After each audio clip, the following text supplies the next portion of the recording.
Río que se seca por instantes. Operativo en la Sierra Gorda. La patrulla había avanzado ya 5 días en la Sierra Gorda, entre caminos cerrados por vegetación y radios que no transmitían más que ruido blanco.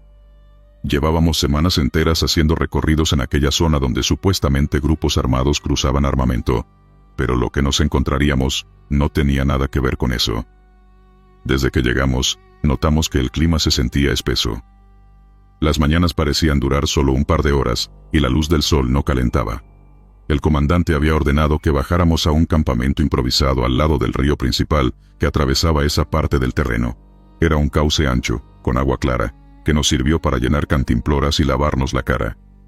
Desde el primer día, los lugareños nos advirtieron que ese río no era normal. Decían que en ciertos momentos se secaba por completo sin explicación, como si alguien le bajara una palanca. Pensamos que era una exageración, o alguna superstición. Incluso bromeamos diciendo que nos tocaría ver el show. Nadie lo tomó en serio. La primera noche no pasó nada fuera de lo común, pero al amanecer nos levantó un silencio extraño. No se escuchaba agua. Me asomé entre las ramas y vi que el río, que ayer había tenido buena corriente, estaba completamente seco. No quedaban más que piedras húmedas y limo espeso. No había forma de que se secara tan rápido. Algunos compañeros bajaron a revisar. El fondo estaba expuesto, los peces muertos se retorcían entre la hierba lodosa. Tomamos fotos, incluso grabamos un video para reportarlo. Fue entonces que, sin previo aviso, el río volvió. Un rugido sordo emergió desde la sierra, como si algo enorme se acercara. En segundos, el cauce volvió a llenarse con una velocidad imposible. Agua helada, espesa y burbujeante cubrió todo como si nunca se hubiera ido. Uno de los compañeros que había bajado alcanzó a trepar a una piedra grande, pero otro fue alcanzado por el repentino torrente. Lo arrastró unos metros antes de que pudiéramos lanzarle una cuerda. Lo sacamos temblando, pálido y con los ojos desencajados.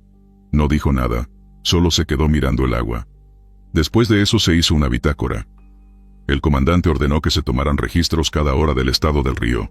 Durante ese día, sucedió lo mismo 3 veces más. Se vaciaba en menos de 30 segundos, quedaba en seco por unos minutos, y luego se llenaba con violencia. Nadie podía explicar eso.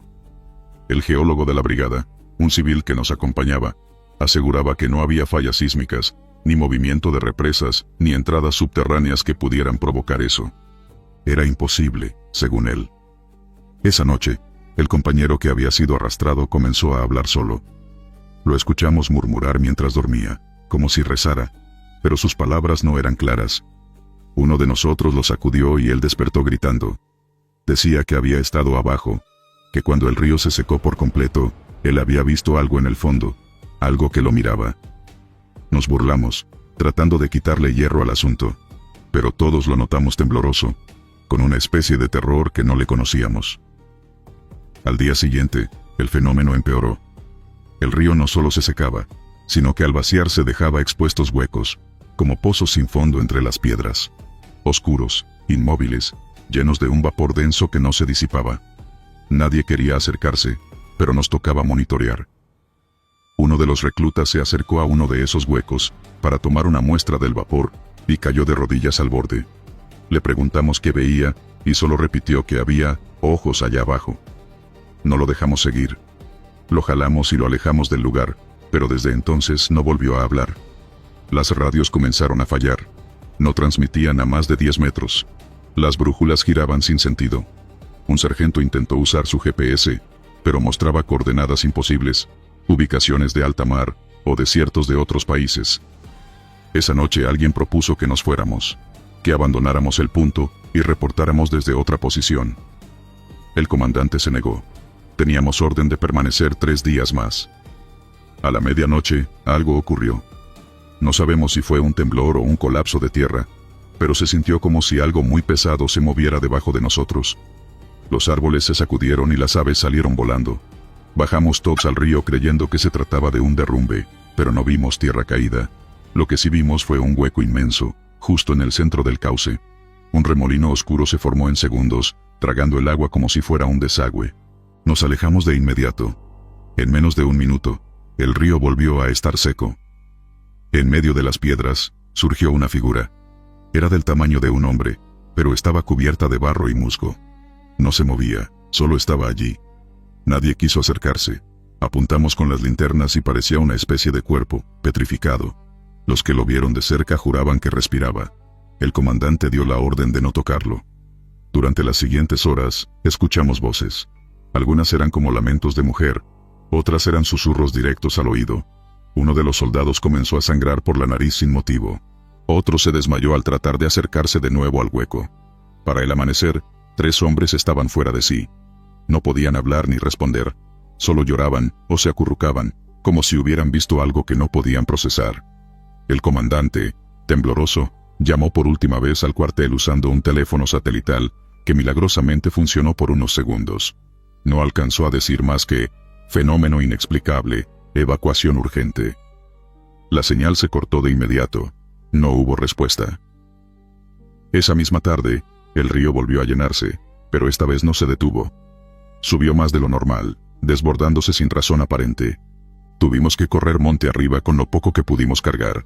Al mirar atrás, vimos cómo el agua cubría los campamentos, arrastrando bolsas, cajas, incluso nuestras botas olvidadas. Todo se perdió. Nunca hubo una explicación oficial. Cuando regresamos una semana después, el río fluía normal. No había señales del hueco, ni de los pozos, ni del cuerpo en el centro. Las fotos que habíamos tomado estaban borrosas, como si algo las hubiera dañado. Los videos no tenían sonido. 3 compañeros fueron dados de baja por crisis nerviosas. Uno más desapareció sin dejar rastro un mes después. En los informes se mencionó solo como anomalía hidrológica, pero entre nosotros le decimos el río que respira. Porque eso parecía. Una criatura viva que inhalaba y exhalaba agua, mostrando a veces su interior oscuro, y, otras, solo esperando. Desde entonces, nadie quiere patrullar esa zona, y quienes lo hacen, no se acercan al río. Porque aunque parezca tranquilo, de un instante a otro, puede volverse a secar, y mostrar lo que hay debajo. Nombre marcado en el sudor: campo de entrenamiento, Hidalgo. Durante el 3er mes de adiestramiento en Hidalgo, el calor no daba tregua ni siquiera de madrugada. A esas alturas, el cuerpo ya se acostumbraba a los gritos, al cansancio, a la rutina. Pero había detalles que seguían sacando de equilibrio a cualquiera. Recuerdo el caso de un muchacho, más joven que la mayoría, que una mañana despertó empapado en sudor. Nada raro, pensaron los demás. Lo raro fue lo que vieron en la parte trasera de su camiseta. Un nombre completo, perfectamente escrito, como bordado con la humedad del sudor: Ignacio León Mendoza. El problema no era solo que ese no era su nombre, es que nadie en todo el batallón lo conocía. Nadie con ese nombre había pisado la base ni figuraba en la lista de personal. Al principio lo tomaron a broma, que si se lo escribieron en la noche, que si alguien quiso asustarlo, pero él juraba que se había dormido solo, con la camiseta limpia, y que despertó así, con las letras nítidas como si alguien las hubiera planchado en su espalda. Cuando los superiores lo vieron, no hubo risa. Uno de ellos, un sargento viejo, palideció. Se fue sin decir nada. Esa noche, el recluta se acostó con una camiseta nueva. Esta vez pidió que uno de los compañeros lo grabara mientras dormía, porque decía sentirse observado, que cada vez que cerraba los ojos, algo en la habitación lo vigilaba desde un rincón oscuro. A la mañana siguiente, el video era inservible. Pantalla negra, estática, y un sonido chirriante como si arrastraran una cadena sobre concreto. Pero otra vez, en su camiseta recién lavada, apareció el mismo nombre. Lo apartaron del pelotón unos días, por observación médica. Aunque no presentaba fiebre ni heridas, solo decía tener pesadillas con un hombre de rostro vendado, que lo llamaba por un nombre que no era el suyo, pidiéndole que lo sacara del suelo, que lo sacara del lodo. Esa frase, «sácame del lodo», empezó a repetirse en la base. Un soldado en guardia la escuchó susurrada detrás del retén a medianoche. Otro aseguró oírla mientras orinaba en el campo, como si viniera de abajo, de la tierra misma. Los rumores crecieron. Un cabo que llevaba años en la zona, contó que en los años 90, durante una práctica nocturna, un recluta se había perdido en los barrancos cercanos. Dijeron que se resbaló por un risco durante un ejercicio de rastreo y cayó a una fosa con agua estancada. Tardaron 3 días en encontrarlo. El cuerpo estaba irreconocible, cubierto de lodo, casi pegado al suelo como si algo lo aferrara desde abajo. El nombre: Ignacio León Mendoza. Ese dato fue suficiente para conectar todo. La coincidencia del nombre, el sudor, las frases, la sensación de estar vigilado. Pero los superiores, como siempre, ordenaron silencio. Quemaron las camisetas y cambiaron a los reclutas de dormitorio. El muchacho afectado fue transferido a una unidad médica en Pachuca. Dicen que ya no hablaba. Solo escribía una y otra vez el mismo nombre en cualquier superficie. Tierra, vidrio, incluso en el sudor que se secaba en sus brazos. Una semana después, al limpiar la litera que él había ocupado, un soldado nuevo notó que en la madera del respaldo estaba tallado, casi con precisión quirúrgica, el nombre completo de Ignacio. No parecía hecho con cuchillo. Era como si alguien hubiera usado una uña larga y afilada para raspar la superficie. Las letras eran tan profundas que ni lijando pudieron borrarlas del todo. Con el paso del tiempo, se prohibió usar ese dormitorio. Pero quienes hacían ronda nocturna decían que, de vez en cuando, en la zona del barranco, aparecían huellas húmedas que terminaban en la entrada de ese cuarto. A veces, las huellas estaban al revés, como si alguien caminara hacia adentro, pero de espaldas. La historia fue enterrada junto con muchas otras que nunca se cuentan fuera de la base. Pero quienes la vivieron recuerdan bien los detalles. Especialmente una madrugada, cuando uno de los soldados que hacía guardia en esa zona, juró ver una figura completamente empapada que caminaba descalza por el patio, dejando marcas de agua y lodo en el concreto. Llevaba una camiseta blanca, y en la espalda, apenas visible con la luz de la luna, se leía una vez más: Ignacio León Mendoza. Lo siguieron. El rastro acababa en el borde del barranco. No había cuerpo, ni marcas de caída. Solo la camiseta, tendida sobre la maleza, todavía húmeda como recién sudada. A partir de ese día, los ejercicios nocturnos fueron restringidos, y a los nuevos reclutas los hacían firmar las camisetas con marcador negro, para evitar confusiones. Pero todos sabían que no era por un error de lavandería. Era por el miedo. Porque el sudor no miente, y hay nombres que no se van, aunque el cuerpo ya no esté. Años después, un instructor que pidió el retiro anticipado, confesó entre copas que durante una noche, despertó sin poder moverse. El clásico subida del muerto. Pero él sabía que no era parálisis del sueño. Sintió un aliento espeso cerca del cuello y una voz ronca, seca, que le susurró: «Yo también entrené aquí». Al abrir los ojos, no había nadie. Solo su uniforme colgado junto a la cama, con una mancha de humedad en la espalda. Y el nombre: Ignacio León Mendoza. Una presencia que se aferraba al sudor, al cansancio, a la piel, como si necesitara ser recordado, como si su historia aún estuviera incompleta.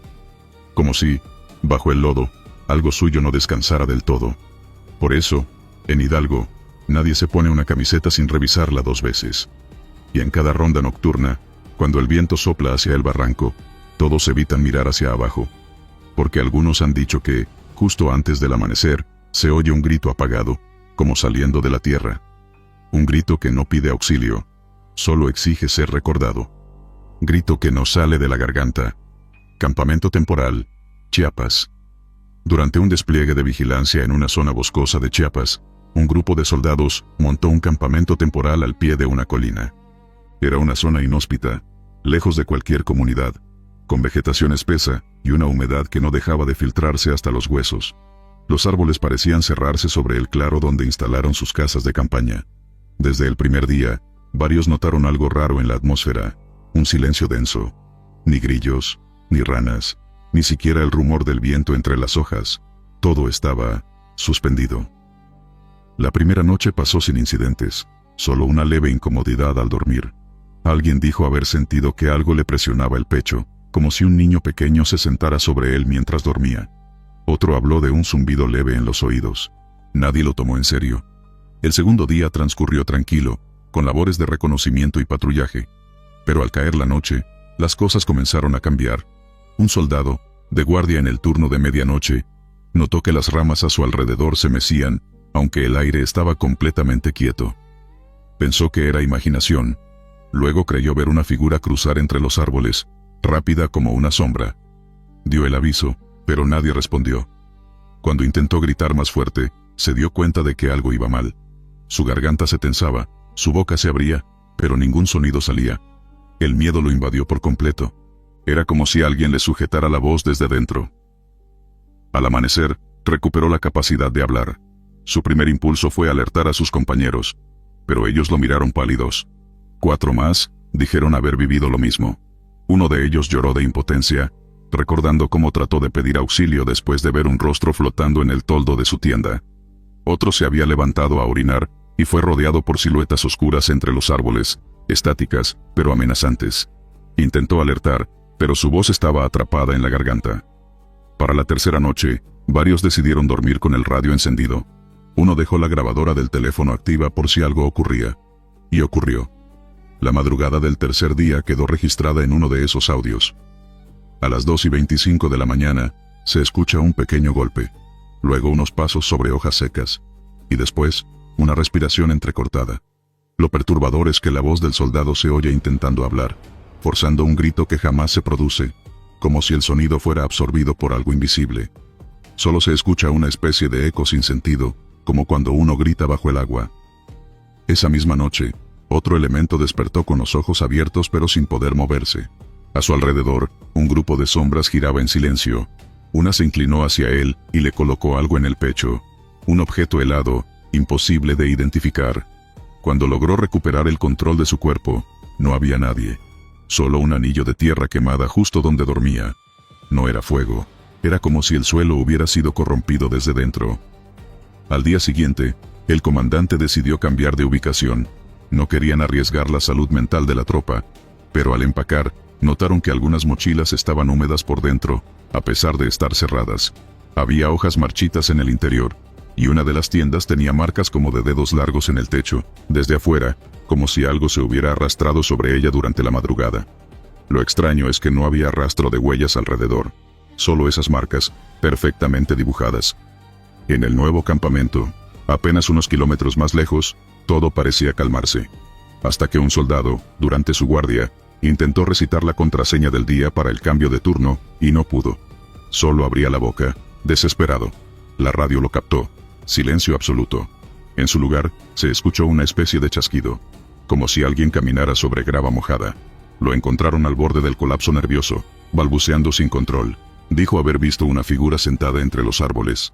Una mujer, no tenía rostro, solo cabello negro y largo cubriéndole todo, y la sensación de que si le gritaba, ella lo iba a oír, pero también lo iba a encontrar. La historia fue creciendo como un rumor venenoso. Algunos hablaban de un espíritu silente, una entidad que habitaba ese fragmento de la selva y que no toleraba las voces humanas durante la noche. Otros lo relacionaban con leyendas antiguas de mujeres que habían muerto durante los desplazamientos forzados en esa región, cuyos gritos fueron acallados brutalmente, y ahora condenaban a otros al mismo silencio. La última noche que pasaron en la zona, antes de retirarse definitivamente, ocurrió lo más perturbador. A las 3 de la mañana, sin razón aparente, todos los radios se activaron solos. Emitieron un solo sonido, una respiración profunda, pausada, muy cerca del micrófono. No había nadie transmitiendo, nadie hablaba. Solo esa respiración, seguida de un gemido contenido, como si alguien intentara gritar desde lo más profundo de una garganta tapiada por siglos. Cuando se revisaron las grabaciones, se notó que ese sonido duró exactamente 30 segundos en todos los equipos, sin importar la marca, modelo o canal. Y ninguno tenía señal externa en ese momento. Fue imposible replicarlo. Desde entonces, los soldados que participaron en ese operativo reportan pesadillas recurrentes. Todos, sin excepción, sueñan que están en ese campamento, y en el sueño, intentan gritar. Pero no sale nada. Solo el movimiento inútil de la boca abierta, el terror mudo apretando el pecho. Y en algún rincón de ese sueño, la figura de cabello largo aparece, a veces sentada, a veces arrastrándose, a veces colgando de los árboles. Ninguna evaluación médica detectó anomalías. Las cuerdas vocales de todos estaban sanas. No había signos de infección, ni neurológicos. Pero el fenómeno fue tan consistente y documentado que incluso superiores de alto rango aceptaron no regresar jamás a esa zona. El campamento quedó abandonado. Las tiendas fueron dejadas tal cual. Quien regresó a desmontarlo, semanas después, dijo que encontró todo cubierto por una capa fina de tierra, como si hubieran pasado años, no días. Y en una de las lonas, pintado en el reverso como con sudor seco, aparecía una palabra: calla. Hasta hoy, cuando alguien menciona esa misión, los que estuvieron ahí bajan la mirada. Ninguno quiere repetir lo que vivió. No porque no puedan, sino porque temen que al hablarlo, su voz vuelva a desaparecer, como si algo siguiera escuchando, esperando el siguiente grito que no pueda salir. El saco de dormir, que amanece afuera base en Tamaulipas. Todo comenzó tras un despliegue en la sierra de Tamaulipas. Un escuadrón había sido reubicado en un claro de la zona boscosa, levantando un campamento provisional con carpas de lona, zonas de vigilancia y trincheras improvisadas. No era la primera vez que pasaban la noche en condiciones así, pero el ambiente aquí tenía algo diferente. La neblina bajaba antes de medianoche, la humedad se colaba entre los uniformes, y los grillos callaban por horas sin explicación. Fue durante la tercera noche cuando el soldado encargado del perímetro notó algo extraño. Uno de los sacos de dormir, el del soldado más joven del grupo, amaneció fuera de la tienda. A unos pasos de la entrada, húmedo por el rocío, y estirado como si alguien lo hubiera ocupado toda la noche. Pensaron que quizá él mismo lo había sacado por calor, pero el joven juró que jamás se movió de su sitio, y su compañero de tienda lo respaldó. La noche siguiente, ocurrió lo mismo. El saco apareció nuevamente afuera, en el mismo lugar. Esta vez, nadie lo notó hasta el amanecer. El muchacho dijo haber tenido pesadillas, pero nada más. Para la tercera noche, los superiores instalaron una cámara portátil apuntando directamente a la entrada de la carpa. Revisaron el metraje a la mañana siguiente. Durante la madrugada, el saco seguía en su sitio. A mitad de la grabación, sin corte ni salto de imagen, simplemente ya no estaba. No se veía movimiento, ni sombras, ni manos que lo jalaran. Solo un parpadeo casi imperceptible en la imagen, y después el saco había desaparecido del cuadro. Afuera, en el mismo punto de siempre, volvió a aparecer. Los demás soldados comenzaron a observar con desconfianza. Las apuestas eran que alguno estaba haciendo una broma, o que el joven sonámbulo tenía episodios sin saberlo. Pero los que compartían tienda no lo vieron moverse ni una vez. Nadie abría la cremallera, nadie se levantaba. Dormía como muerto. Una noche, el soldado pidió que lo ataran de pies y manos dentro del saco. Le pusieron un nudo doble en las cintas internas del cierre, y además le ajustaron una cuerda al torso, uniendo el saco a una de las estructuras metálicas de la tienda. Al amanecer, el saco volvió a estar afuera. Sin nudos. Sin cuerda. Nadie entendía cómo había salido sin romper nada, y sin que nadie dentro o fuera lo notara. Empezó a correr la versión de que el terreno estaba maldito. No era un rumor nuevo. Antes de ser una base militar temporal, esa zona había sido parte de un antiguo poblado que desapareció sin dejar registros. Quedaban algunos cimientos enterrados en la maleza, piedras con musgo, y lo que parecía una cruz derribada. Algunos soldados locales contaron que ahí se hablaba de entierros clandestinos. El joven soldado fue trasladado a otra tienda. Le dieron otro saco de dormir. Una noche, aún lejos del amanecer, los de guardia lo escucharon gritar. Cuando llegaron, estaba de pie a 1 metro del campamento, desorientado y llorando. No recordaba haberse levantado, pero juraba que escuchó su nombre susurrado varias veces, desde la oscuridad. Le prohibieron dormir solo. 2 compañeros se turnaban para vigilarlo. El nuevo saco de dormir también comenzó a moverse. Ya no amanecía completamente afuera, pero cada noche aparecía un poco más cerca de la salida, como si algo invisible lo jalara poco a poco. Un suboficial decidió presenciarlo él mismo. Se quedó dentro de la tienda toda la noche, sin cerrar los ojos. A las 3:20, sintió un cambio en el ambiente. El aire era más espeso, frío. Vio cómo el saco se estiraba, casi imperceptiblemente, hacia la puerta. No se movía bruscamente. Era como si deslizara de a pocos, arrastrado por algo imposible de ver. Se levantó de golpe y encendió su linterna. En el haz de luz no había nada. Pero el saco seguía desplazándose. Cuando intentó detenerlo con el pie, el saco se quedó inmóvil. Pero la tienda entera crujió, como si algo hubiera pasado por encima. Afuera, en el monte, se oyeron pasos, no humanos, más largos, más pesados. La grabación de esa noche se revisó con calma. El sonido captado por el micrófono era bajo, pero claro, un susurro grave, apenas audible, que repetía una misma palabra una y otra vez. Ven. El fenómeno se intensificó. Durante una guardia, uno de los soldados encontró el saco en el borde del bosque, abierto, como si hubiera sido usado. Nadie vio salir a nadie. El dueño seguía dormido, en su catre, sin moverse. Pero esa madrugada soñó con una figura enorme parada a su lado, mirándolo sin rostro, con manos negras que le ofrecían una manta. Los superiores decidieron clausurar el área. Se colocaron estacas para delimitar la zona, y se hizo un informe oficial que jamás trascendió. El saco fue incinerado. Pero días después, uno nuevo apareció sobre la misma parcela de tierra.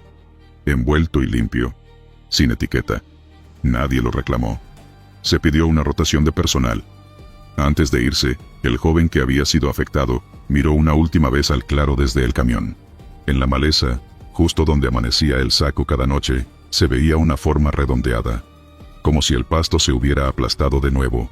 Como si alguien, o algo, hubiera dormido allí. Desde entonces, ningún escuadrón volvió a instalar tiendas en ese punto exacto.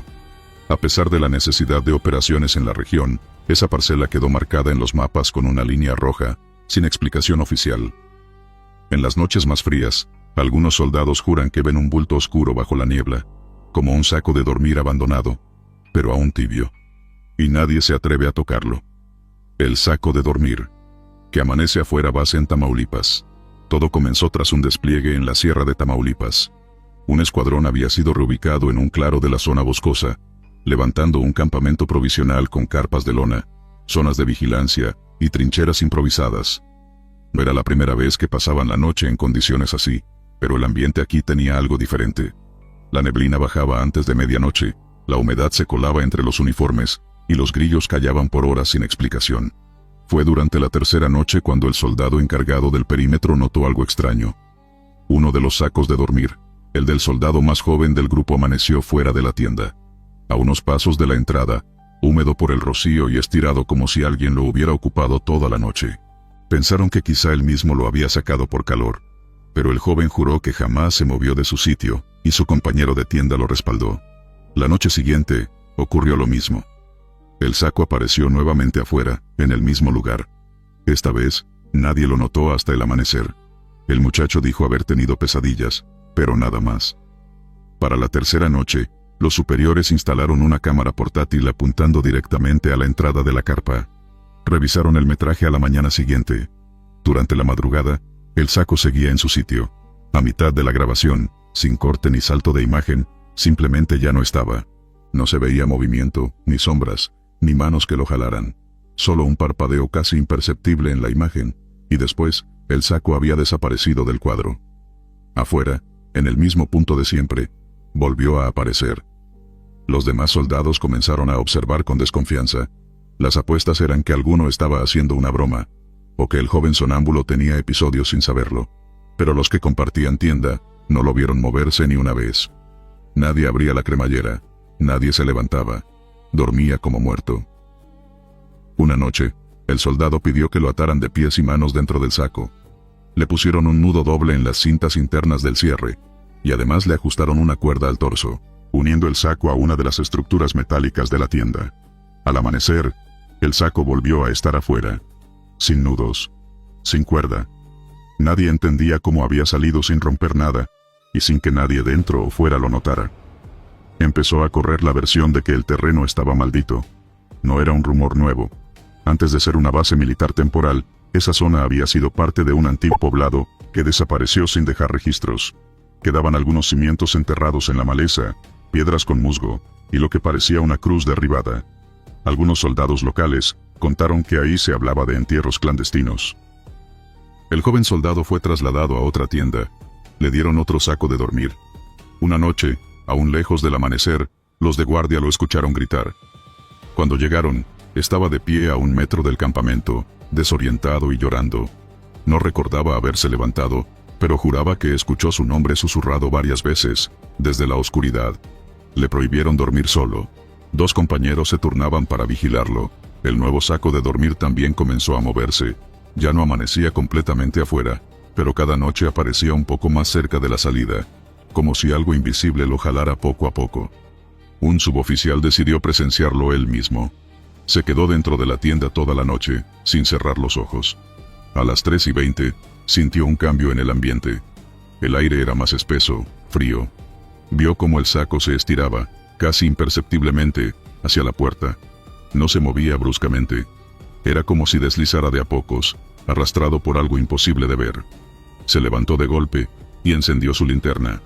En el haz de luz, no había nada. Pero el saco seguía desplazándose. Cuando intentó detenerlo con el pie, el saco se quedó inmóvil, pero la tienda entera crujió, como si algo hubiera pasado por encima. Afuera, en el monte, se oyeron pasos, no humanos, más largos, más pesados. La grabación de esa noche se revisó con calma. El sonido captado por el micrófono era bajo, pero claro, un susurro grave, apenas audible, que repetía una misma palabra una y otra vez. «Ven». El fenómeno se intensificó. Durante una guardia, uno de los soldados encontró el saco en el borde del bosque, abierto, como si hubiera sido usado. Nadie vio salir a nadie. El dueño seguía dormido, en su catre, sin moverse. Pero esa madrugada soñó con una figura enorme parada a su lado, mirándolo sin rostro, con manos negras que le ofrecían una manta. Los superiores decidieron clausurar el área. Se colocaron estacas para delimitar la zona, y se hizo un informe oficial que jamás trascendió. El saco fue incinerado, pero días después, uno nuevo apareció sobre la misma parcela de tierra, envuelto y limpio, sin etiqueta. Nadie lo reclamó. Se pidió una rotación de personal. Antes de irse, el joven que había sido afectado miró una última vez al claro desde el camión.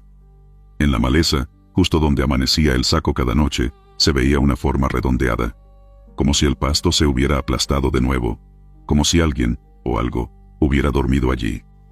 Desde entonces, ningún escuadrón volvió a instalar tiendas en ese punto exacto. A pesar de la necesidad de operaciones en la región, esa parcela quedó marcada en los mapas, con una línea roja, sin explicación oficial. En las noches más frías, algunos soldados juran que ven un bulto oscuro bajo la niebla, como un saco de dormir abandonado, pero aún tibio. Y nadie se atreve a tocarlo. Máquina de escribir encendida, oficina abandonada, instalaciones antiguas. El destacamento había dejado de usarse hacía más de 10 años. Un complejo al norte de Puebla, clausurado tras un accidente eléctrico que dejó parte de sus oficinas calcinadas. Lo que no fue consumido por el fuego quedó cubierto de polvo y humedad. Nadie lo tocó después. Sin embargo, por orden de una nueva administración, se decidió reactivar el sitio como centro de almacenamiento temporal para equipos obsoletos. Me asignaron la tarea de revisar las oficinas superiores, especialmente un despacho ubicado en el ala este. Al llegar, la puerta aún conservaba la placa metálica, con el apellido grabado, Torrero. Nadie en mi generación lo conoció, pero se decía que fue el comandante de la base en los años 80, alguien de carácter estricto y reservado. Su oficina permanecía prácticamente intacta. Al abrir la puerta, un golpe de polvo me hizo toser. El escritorio seguía en su sitio, con libros deshojados, ceniceros con colillas secas, y una vieja Remington sobre un tapete de cuero roído. No tenía cinta, ni papel, y el rodillo estaba oxidado. La lámpara de escritorio estaba desconectada, aunque el foco parecía intacto. Me limité a tomar fotos del estado del mobiliario, y reportar que todo se encontraba estable, sin peligro estructural. Esa misma noche, ya de vuelta en mi litera, escuché por el radio interno que una patrulla de vigilancia nocturna había solicitado apoyo. Decían haber oído ruidos provenientes del segundo piso. Al llegar, mis compañeros juraban que desde la oficina del ala este se escuchaba el golpeteo de teclas. Subimos los tres. El aire estaba denso, como si algo viejo se hubiera removido. Abrimos la puerta con cuidado. Todo estaba igual. Oscuro, silencioso, hasta que uno de ellos, el más joven, apuntó hacia la máquina de escribir. Te lo juro, sonaba como si alguien estuviera. Uno de los superiores decidió investigar más a fondo el historial del lugar. Hallaron una carpeta archivada con notas escritas a mano. La letra era idéntica a la que aparecía en las hojas de la Remington. Eran diarios, bitácoras personales. El comandante Torrero escribía obsesivamente cada noche sobre una figura que lo espiaba. Decía que sentía que el pasado volvía a buscarlo, que en su máquina vivía un espectro. Las últimas páginas estaban manchadas, tenían frases incompletas, y una línea final escrita con fuerza, como si la pluma hubiera perforado el papel. No se va, me obliga a escribir. Después de eso, ya no hubo más registros. Se retiró del servicio 2 semanas después, y falleció en circunstancias misteriosas al año siguiente. Algunos dicen que se arrojó por la ventana de un hospital psiquiátrico, otros que desapareció igual que aquel cabo. Volvimos a cerrar la oficina, sellamos la puerta, y sin embargo, cada tanto, en las rondas nocturnas, se oye el repiqueteo de las teclas golpeando el vacío. Una vez, Un soldado que se atrevió a entrar, juró haber visto cómo el rodillo se movía solo, y una frase se escribía al ritmo de una voz que no se oía, pero que se sentía dentro del pecho. Esa hoja decía: «Todavía estoy aquí». Escribiendo. Me acerqué. Revisamos juntos la máquina. No tenía conexión. No tenía papel. Y sin embargo, el rodillo se había movido. Lo notamos por la alineación del carro. Estaba más a la derecha que por la tarde. Lo más inquietante fue lo que encontramos en el papel, que no estaba ahí antes. Una hoja amarillenta, arrugada, en el portapapeles, con una sola palabra escrita en tinta negra. Regresé. Ninguno de nosotros dijo nada, solo nos miramos. Uno intentó bromear, que tal vez era una broma del intendente, pero nadie tenía acceso a esa área desde temprano, y el guardia de llaves no había prestado copias. A la mañana siguiente, reportamos el incidente. El comandante pidió que instaláramos una cámara en esa oficina, por protocolo. Dejamos una GoPro de buena calidad, con batería suficiente para toda la noche. Al otro día, descargamos el material. La grabación era completamente silenciosa, hasta las 3:23 de la madrugada. En la imagen, sin que nadie entre o salga de la habitación, el carro de la máquina de escribir comienza a moverse, lento, pausado, una tecla baja, luego otra. No hay mano visible, solo las teclas hundiéndose por sí solas. Y finalmente, el mismo mensaje, escrito otra vez. Regresé. El video nos dejó helados. Decidimos no hablar mucho del tema, pero el comandante nos ordenó mantener vigilancia continua. Durante las siguientes noches, el fenómeno se repitió con ligeras variantes. La palabra cambiaba. A veces era espera, otras culpa. En una ocasión escribió un nombre que luego alguien reconoció. Un cabo que había desaparecido en esas instalaciones en 1987. Lo dieron por desertor. Su cuerpo nunca apareció. Un día, la cámara grabó algo más. Una silueta, apenas visible, como una figura nebulosa parada detrás del escritorio. No tenía rostro definido, pero su forma era humana, y parecía estar agachada sobre la máquina, como si dictara algo. Nadie quiso seguir revisando. A la semana, el operador de cámaras renunció. Dijo que soñaba con esa silueta cada noche, y que despertaba con olor a humo en su cuarto. Desde entonces, nadie quiso volver a tocar esa máquina, ni siquiera para retirarla. Se quedó allí, cubierta con una manta gruesa. Aunque los que han pasado cerca aseguran que, a veces, esa tela se infla, como si algo debajo respirara. Y que si uno se queda en silencio, puede escuchar el tecleo, persistente, impasible. Como si alguien, desde otro lugar, no hubiera terminado de contar lo que vino a escribir. Cama que tiembla solo a las 3 a.m. Dormitorio de tropa, Michoacán. El testimonio surgió primero como una queja menor. Una vibración leve, un cosquilleo incómodo en la espalda que despertaba a uno o dos soldados sin explicación. Pero conforme pasaron las semanas, todos en la tropa coincidían en lo mismo. Algo sucedía entre las 3 y las 3:15 de la madrugada. Siempre a esa hora. Las camas metálicas, ancladas en el piso con soportes soldados, comenzaban a temblar como si una fuerza invisible las agitara. No era un temblor común. No había réplicas, ni informes sísmicos, ni movimiento en las lámparas o paredes. Solo las camas, solo los colchones, y solo durante ese intervalo. Las primeras noches, algunos lo tomaron como una broma o un efecto de la fatiga. Otros culparon al terreno, que había sido rellenado con piedra caliza en construcciones anteriores. Pero uno de los sargentos mandó colocar sensores de vibración en el piso, pensando que quizá era un defecto estructural. El resultado fue lo más inquietante. Los sensores no registraban nada. Cero movimiento. Sin embargo, los colchones se agitaban como si alguien los golpeara por debajo. A veces eran sacudidas lentas, como una pulsación. Otras, rápidas y cortas, como si una persona intentara sacarte de la cama sin tocarte. Varios soldados comenzaron a despertarse antes de esa hora, con el cuerpo ya en tensión. No querían vivirlo de nuevo.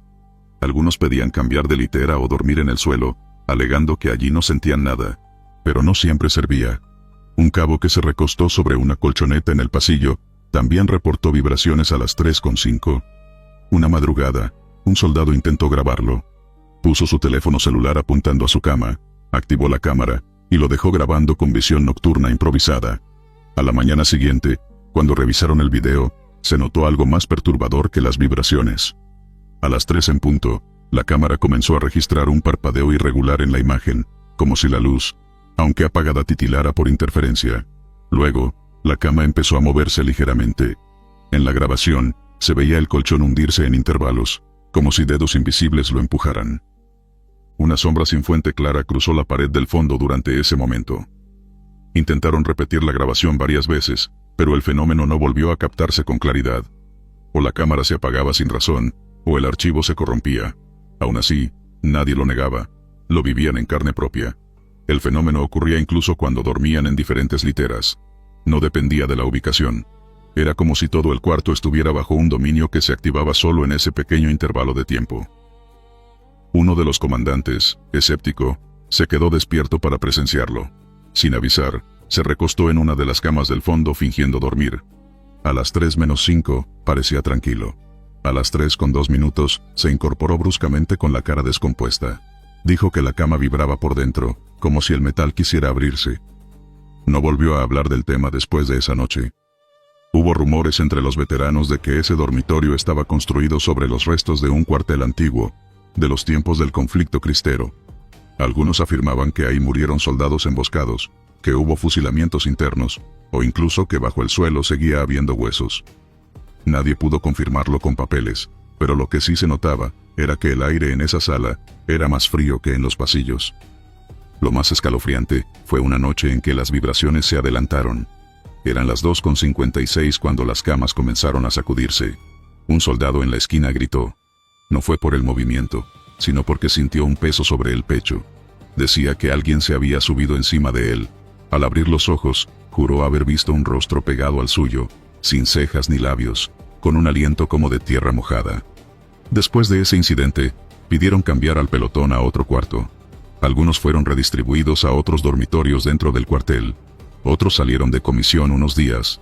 Sin embargo, los oficiales decidieron cerrar el área por reparación de estructura. Nadie volvió a dormir allí. Las camas quedaron intactas, cubiertas por sábanas blancas.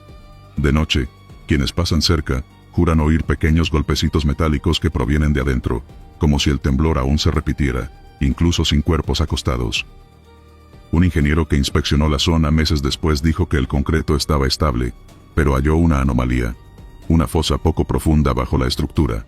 Allí, en el centro del suelo, se notaba una leve hendidura. No era natural. Se intentó excavar con autorización especial. A menos de 1 metro de profundidad, encontraron restos antiguos, una bota militar desgastada, un botón oxidado y una placa metálica sin nombre. Ese mismo día, uno de los trabajadores que manipulaba la tierra cayó desmayado sin causa médica aparente. Dijo que sintió que algo tiraba de sus tobillos hacia abajo, que oyó voces en eco, como lamentos atrapados. Se negó a regresar. La excavación se detuvo. El área fue rellenada y sellada con concreto nuevo, pero el rumor siguió extendiéndose por la base. Las camas tiembla almas, les llamaban. A las 3 de la madrugada, algunos aseguraban que las nuevas paredes crujían como si algo arañara desde dentro. Años después, un recluta recién ingresado fue asignado por error a ese dormitorio. Nadie se dio cuenta hasta la mañana siguiente, cuando lo encontraron dormido en el suelo del pasillo. Estaba pálido y con las uñas llenas de tierra. Cuando le preguntaron qué pasó, solo dijo que no recordaba haber entrado al cuarto, pero soñó. Aseguró que alguien lo llamaba por su nombre, desde debajo de la cama. Una voz ronca, de otro tiempo. Una que no pudo olvidar jamás. Desde entonces, la habitación permanece cerrada con candado doble, y los colchones fueron retirados. Pero en la base aún se comenta que, de vez en cuando, justo cuando el reloj marca las 3, se oye el leve crujido del metal, como si las camas volvieran a moverse solas. Nadie ha vuelto a entrar desde entonces, y nadie quiere hacerlo. Muro donde aparecen siluetas. Barraca Sur, Morelos. No fue de golpe. Empezó con una sola figura marcada en la pared, apenas perceptible, como si alguien se hubiera apoyado con la frente y las palmas abiertas sobre el muro húmedo. El problema fue que nadie lo había hecho. Esa parte del muro daba hacia el exterior del barracón, donde no había tránsito. El centinela de turno juraba no haber visto a nadie, y las cámaras no mostraban movimiento alguno en esa zona. Las primeras noches se pensó que era humedad acumulada. Incluso un sargento sugirió que la forma podía deberse al escurrimiento de agua de lluvia o sudor humano por contacto accidental. Pero las marcas empezaron a repetirse con demasiada precisión. Siempre el mismo patrón. Una silueta como encorvada, la frente tocando el muro, las manos marcadas a los costados de la cabeza, los dedos separados, como en tensión. Y no era la misma figura. A veces eran 2, luego 4. Para cuando se dieron cuenta de que algo más pasaba, ya se contaban hasta 7 en una sola noche. Lo inquietante era que las marcas siempre estaban frescas, como recién plasmadas, pero no mojaban la superficie. Tenían una apariencia de humedad, pero al tocarlas, no se sentía nada, ni rastro de agua, solo la imagen, como si el muro hubiera absorbido algo que no venía de este plano. Al tercer día, alguien decidió montar vigilancia directa. Un cabo voluntario se quedó despierto, armado, y con una linterna. A las 3:30 de la madrugada, dijo haber escuchado un golpe sordo del otro lado de la barraca. Cuando salió por la puerta trasera, no vio nada en movimiento, solo sombras quietas. Caminó hacia el muro con cuidado, pero no había nadie. Cuando alumbró la superficie, una figura apareció justo frente a él. No emergió del fondo, sino que simplemente estaba ahí de golpe, sin proceso, como si lo estuviera esperando. El cabo gritó, despertando a medio pelotón. Dijo que por un instante creyó ver que aquella figura no tenía rostro, solo una cavidad gris donde debían estar los ojos. Al día siguiente pidió su cambio de puesto. No volvió a acercarse a ese muro. Las cámaras se revisaron en repetidas ocasiones. A partir de las 2 de la madrugada, la imagen sufría interferencias justo en el momento en que las siluetas comenzaban a aparecer. Ni siquiera había un desajuste eléctrico. Se cambió la fuente de corriente, se protegieron los cables y se usaron equipos nuevos. El resultado fue el mismo: imagen borrosa entre las 2 y las 4 de la mañana, como si algo interfiriera directamente en la señal. Una noche, un grupo de soldados decidió marcar el muro con cinta adhesiva para detectar si había alteración física. Pusieron sellos sobre el concreto, formando un contorno claro donde habían aparecido las figuras. Al amanecer, las cintas seguían en su sitio, pero las siluetas estaban ahora dentro de los espacios, como si se hubieran manifestado deliberadamente entre los sellos. No se habían corrido, no se habían desprendido. Las formas aparecían ajustadas con precisión quirúrgica. Una versión extraoficial empezó a circular. Algunos soldados creían que las figuras eran ecos de personas que habían muerto en la zona años atrás. Cuentan que, en los 70s, durante un entrenamiento, un grupo de reclutas murió atrapado en un derrumbe cercano. Sus cuerpos nunca fueron recuperados completamente, y por protocolos de aquella época, se minimizó el incidente. Según un testigo ya retirado, las víctimas habían estado posicionadas contra el muro, esperando auxilio, cuando cayó parte de la estructura. La historia se mantuvo como rumor hasta que uno de los soldados actuales consiguió una fotografía antigua, donde se apreciaba una formación parecida a las marcas que aparecían ahora. Las noches siguientes, el muro fue acordonado. Nadie se acercaba. Sin embargo, se hizo evidente que las figuras aparecían sin necesidad de que alguien estuviera cerca. A veces se formaban incluso bajo lluvia. Se pensó en pintar completamente la superficie para eliminar el patrón, pero eso solo empeoró las cosas. El cemento fresco no se secó del todo y, al amanecer, la pintura había formado manchas nuevas con rostros torcidos, como deformados por el grito. No eran figuras abstractas, tenían detalles: narices hundidas, ojos cerrados, bocas abiertas como si estuvieran ahogándose. Un oficial superior ordenó desmantelar la sección. Se colocaron láminas para ocultar el muro, y durante un par de días no se reportaron apariciones. Pero una madrugada, las siluetas reaparecieron en la parte interior del nuevo recubrimiento, como si las figuras buscaran seguir manifestándose sin importar la barrera.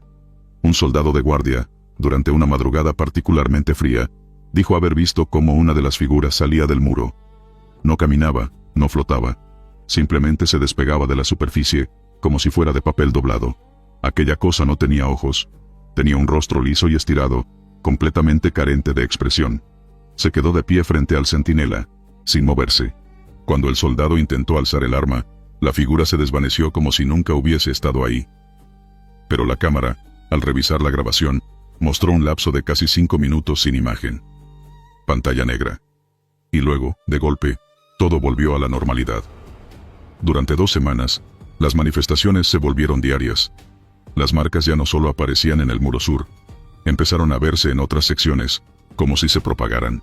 Una noche, incluso aparecieron sobre el techo de una de las camionetas del convoy. Nadie entendía cómo una figura podía marcarse con ese nivel de detalle sobre una superficie metálica, y además, en una zona tan alta. A partir de entonces, varios soldados comenzaron a tener pesadillas con seres sin rostro, apoyados contra muros. Algunos hablaban dormidos. Otros despertaban con marcas rojizas en el pecho, como si alguien los hubiera empujado contra la cama. Una madrugada, un recluta fue hallado de pie frente a la pared del comedor, con la frente apoyada, inmóvil, en la misma postura que las figuras. No respondía a estímulos. Cuando lograron despegarlo, dejó una marca idéntica a las del muro del barracón. El joven no recordaba nada. Dijo que solo escuchaba una voz insistente en sueños que le pedía: acércate, solo míralo de frente. La decisión final fue cerrar la barraca sur y restringir todo acceso. Sin embargo, incluso después de tapiarla, las siluetas aparecieron en el exterior del concreto sellado. Los muros respiraban esas formas cada madrugada, como si el lugar hubiera absorbido un tipo de energía que no respondía a ninguna lógica conocida. Los registros oficiales clasificaron el caso como fenómeno no conclusivo. Se retiraron cámaras. Se reasignó personal. Pero quienes estuvieron ahí no olvidan el terror de despertar con la certeza de que algo estaba mirando desde la pared. Algo que no necesitaba rostro. Solo una intención, fija, inquebrantable, como si esperara que alguien, tarde o temprano, se quedara viéndolo el tiempo suficiente para no poder regresar. Caja fuerte, que no guarda nada. Instalaciones subterráneas, Ciudad de México. Las instalaciones subterráneas del Complejo Federal en Ciudad de México siempre fueron frías, silenciosas y con un aire ligeramente metálico en el ambiente. Allí, entre pasillos grises de concreto reforzado, operaba una zona restringida donde se almacenaban documentos y objetos de alto valor. En uno de los recintos más profundos, al fondo de un cuarto sin ventanas, se encontraba una vieja caja fuerte anclada al muro, de fabricación alemana, gruesa como un sarcófago de acero. Nadie recordaba con exactitud desde cuándo estaba ahí, ni quién la había instalado, pero figuraba en los planos desde hacía décadas, sin haber sido abierta en todo ese tiempo. Durante meses, los guardias nocturnos del turno de madrugada reportaron ruidos en esa sala. Al principio pensaron que eran vibraciones causadas por el sistema de ventilación, pero los reportes coincidían en algo perturbador. Los sonidos eran golpes. 3 o 4 por noche. Siempre entre las 2 y las 3 de la mañana. Siempre desde dentro de la caja fuerte. Uno de los vigilantes, joven y curioso, decidió acercarse con su celular grabando. Al revisar el video después, se escuchaban claramente los golpes secos, y algo más, como una especie de jadeo contenido, como si alguien aguantara la respiración con esfuerzo. A la noche siguiente, el mismo guardia no se presentó a trabajar. Renunció sin dar aviso. Fue entonces cuando los superiores pidieron la revisión técnica de la caja. Un especialista en seguridad bancaria, apellidado Muñoz, llegó con su equipo en la mañana siguiente. Traía herramientas de precisión y una actitud escéptica. Dijo que probablemente algún roedor se había metido en el sistema interno de la estructura o que se trataba de ruidos de dilatación de metal. Tardó varias horas en desatornillar los seguros externos sin forzar la integridad del mecanismo. Cuando finalmente la puerta se abrió con un chirrido lento, dentro no había absolutamente nada. Ni papeles, ni compartimentos ocultos. Solo un interior forrado de plomo y acero pulido, sin una mota de polvo. Muñoz bromeó nervioso con los presentes, diciendo que había abierto más cajas fuertes vacías que llenas en su vida. Pero algo lo incomodaba. Decidieron dejar la puerta abierta un par de noches, para verificar si el fenómeno continuaba. No hubo un solo sonido. El recinto quedó en silencio total. Entonces la cerraron de nuevo. Apenas una hora después, los golpes regresaron, más insistentes, como si lo que estuviera dentro se hubiera dado cuenta de que estaba encerrado otra vez. Esta vez, los vigilantes decidieron no intervenir. Las cámaras térmicas instaladas afuera del cuarto no registraban actividad, pero sí captaban descensos súbitos de temperatura alrededor de la caja. Incluso una de las cámaras se congeló en su funcionamiento durante varios minutos, en el momento exacto en que los ruidos comenzaron. El técnico Muñoz fue llamado de nuevo, esta vez para reinstalar la apertura, pero algo cambió en él. Llegó con los ojos hundidos, flaco, con temblores constantes. Dijo que desde el día en que abrió esa caja, sufría insomnio, y escuchaba golpes en las paredes de su departamento. Lo acompañaba su esposa, preocupada, afirmando que él había empezado a hablar dormido, repitiendo siempre la misma frase. No debía abrirla. Se le insistió, bajo un pago extra, a que regresara a revisar el mecanismo. Accedió, pero apenas cruzó el umbral del cuarto, colapsó. No hubo desmayo, ni convulsiones. Simplemente cayó de rodillas, temblando, con la mirada fija en la caja cerrada. Repetía con voz apagada. Ya salió, ya salió. El paramédico de la base que lo asistió dijo que su pulso estaba acelerado, pero lo que más le llamó la atención fue que la palma de la mano derecha del técnico estaba completamente quemada, como si hubiera tocado una superficie a altísima temperatura. Nadie entendía cómo, si la caja estaba fría al tacto. Muñoz fue internado en una clínica de reposo mental al sur de la ciudad. No volvió a dar declaraciones, ni a trabajar. La empresa de seguridad con la que colaboraba rompió contrato con las instalaciones, y otro equipo fue asignado al área. Los nuevos técnicos decidieron sellar la caja de nuevo, esta vez con soldadura industrial, para evitar cualquier apertura futura. A pesar de ello, los ruidos continuaron. Incluso se intensificaron. No solo golpes, sino lo que parecía ser un susurro muy bajo, indetectable en micrófonos normales, pero percibido por quienes estaban físicamente cerca. Un soldador del equipo reportó que, al cerrar la última junta metálica, sintió una presión en el pecho tan intensa que cayó al suelo sin aire, como si una fuerza invisible le apretara el corazón. Fue trasladado de urgencia, y los estudios médicos no hallaron daño físico alguno. Un sacerdote fue llevado en secreto una semana después. La solicitud vino de los propios directivos del recinto, quienes ya no sabían cómo abordar la situación sin afectar el flujo del personal ni atraer atención innecesaria. El religioso se negó a dar detalles, pero dijo que lo que estaba dentro no era un objeto, era una presencia, y que la caja no lo contenía. Lo protegía del resto del mundo. Desde entonces, la sala fue cerrada con sellos oficiales. Nadie entra, nadie patrulla. Una cámara permanece vigilando la puerta sellada, pero hasta el día de hoy, los golpes siguen oyéndose cada madrugada, como un recordatorio persistente de que algo encerrado ahí abajo sigue buscando una salida. El personal nuevo evita mencionar la caja. Los que llevan más tiempo saben que las instalaciones tienen sus historias, y que hay puertas que es mejor no abrir, aunque tengas la llave exacta. Porque no todo lo que está vacío, está realmente vacío. Y porque hay silencios que pesan más que cualquier secreto. Uniforme. Que aparece en el armario bodega de equipo. Jalisco. Nunca supimos quién lo vio primero. Fue uno de esos silencios que todos comparten por miedo, pero que tarde o temprano sale a flote en forma de susurros. Estábamos en la base de Jalisco, no muy lejos de una zona boscosa, aislada de poblaciones grandes. Era una instalación temporal, de esas que montan para vigilancia durante operativos prolongados. Las condiciones eran precarias, calor húmedo durante el día, frío seco por la noche, y un olor constante a tierra mojada y aceite. Llevábamos poco más de 3 semanas instalados cuando sucedió. Una mañana cualquiera, antes del toque de Diana, uno de los reclutas entró a la bodega de equipo para sacar su uniforme seco. No gritó. No corrió. Simplemente salió, pálido. Dijo con voz baja que había un uniforme doblado sobre la litera vacía al fondo. Nadie entendió el porqué de su cara desencajada, hasta que varios entramos a revisar. Allí estaba. Perfectamente colocado sobre el colchón con las esquinas estiradas, como si alguien lo hubiera dejado esa misma madrugada. Era un uniforme reglamentario, con la etiqueta del batallón bordada en hilo desgastado, y el nombre también estaba allí. Exacto. Letras algo deshilachadas por los lavados, como él lo llevaba siempre. Pero lo imposible no era eso. Lo imposible era que ese uniforme le pertenecía al soldado que habíamos enterrado 15 días atrás. No había margen de error. Todos lo conocíamos. Era parte de nuestra unidad. Murió en una patrulla nocturna, al caer de un barranco mientras intentaba buscar cobertura en un fuego cruzado. Lo recuperamos al amanecer, y el entierro fue al día siguiente. Con honores, con la bandera doblada y todo. Su uniforme, el único que llevaba ese día, fue entregado a su familia junto con sus pertenencias. No había repuestos, nunca regresó ropa alguna, y sin embargo, ahí estaba.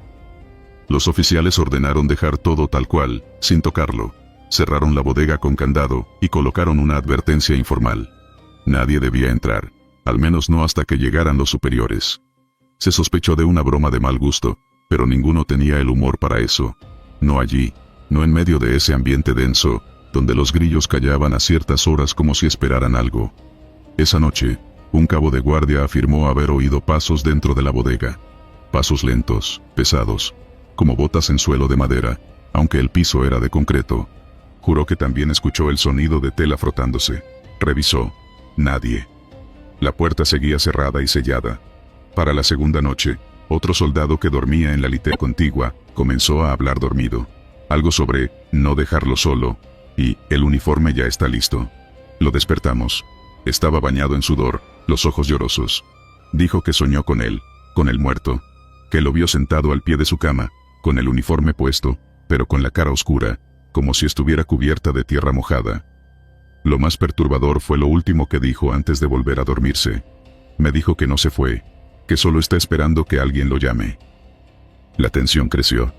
No era la primera vez que en una base sucedían cosas raras, pero sí era la primera que se sentían tan personales, como si no fuera un fantasma cualquiera, sino algo que conocía nuestros nombres, nuestros turnos, nuestros miedos. 4 días después, el uniforme seguía ahí, limpio, sin polvo, a pesar de que nadie lo había tocado, y de que la bodega ya estaba completamente cerrada.